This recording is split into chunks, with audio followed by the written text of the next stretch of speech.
రాజకీయ నాయకుడిగా, సినీ నటుడిగా కోట్లాది మంది అభిమానుల మనసులు గెలుచుకున్న పవన్ కళ్యాణ్ మరోసారి తన మానవత్వాన్ని చాటుకున్నారు. హన్మకొండకు చెందిన 17 ఏళ్ల నిరంజన్ డిఎన్డి అనే ఒక అరుదైన జన్యుపరమైన వ్యాధితో పోరాడుతున్నాడు. ఒకప్పుడు ఉత్సాహంగా తిరిగిన ఆ బాలుడు ఇప్పుడు మంచానికే పరిమితమయ్యాడు. శరీరం సహకరించకపోయినా మనసులో మాత్రం ఒక కోరిక బలంగా ఉండేది. జీవితంలో ఒక్కసారైనా తన ఆరాధ్య నాయకుడు పవన్ కళ్యాణ్ను దగ్గరగా చూడాలని. ఈ విషయం తెలుసుకున్న ఆంధ్రప్రదేశ్ ఉప ముఖ్యమంత్రి పవన్ కళ్యాణ్ తన బిజీ షెడ్యూల్ను పక్కనబెట్టి స్వయంగా నిరంజన్ ఇంటికి చేరుకున్నారు. ఇంట్లోకి అడుగుపెట్టిన వెంటనే మంచంపై కదలలేని స్థితిలో ఉన్న నిరంజన్ను చూసి పవన్ కళ్యాణ్ భావోద్వేగానికి గురయ్యారు. అతని పక్కనే కూర్చొని ఆత్మీయంగా మాట్లాడారు.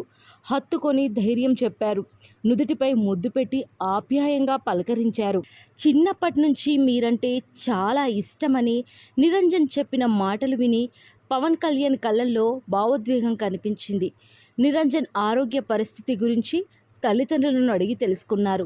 ఎక్కడ వైద్యం చేయిస్తున్నారో తెలుసుకొని అవసరమైన సహాయం అందిస్తామని భరోసా ఇచ్చారు.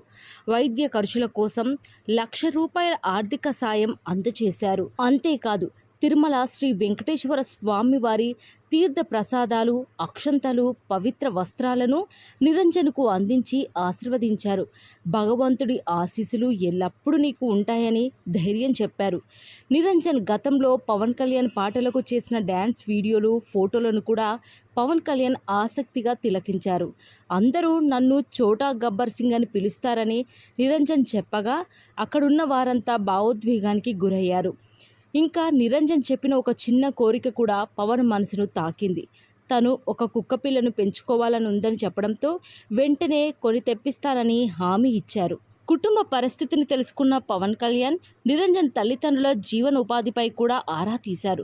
గతంలో క్యాంటీన్లో పనిచేసే వాళ్ళమని చెప్పడంతో వారి కుటుంబానికి ఉపాధి కల్పించేలా క్యాంటీన్ ఏర్పాటు చేయాలని పార్టీ నాయకులకు సూచించారు. నిరంజన్ను పరామర్శించిన అనంతరం నేరుగా వరంగల్ భద్రకాళి అమ్మవారి ఆలయానికి వెళ్లిన పవన్ కళ్యాణ్ బాలుడి ఆరోగ్యం కోసం ప్రత్యేక పూజలు నిర్వహించారు. అమ్మవారి ఆశీస్సులతో నిరంజన్ కోలుకోవాలని ప్రార్థించారు. ఒక రాజకీయ నాయకుడిగా కాకుండా, ఒక సినీ హీరోగా కాకుండా, ఓ మనిషిగా, ఓ అభిమానికి అండగా నిలిచిన పవన్ కళ్యాణ్ చర్య అందరినీ కదిలించింది. అభిమాని చివరి కోరికను గౌరవిస్తూ అతని ఇంటి గుమ్మం వరకు వెళ్లిన పవన్ కళ్యాణ్ మానవత్వానికి మరో నిర్వచనంగా నిలిచారు.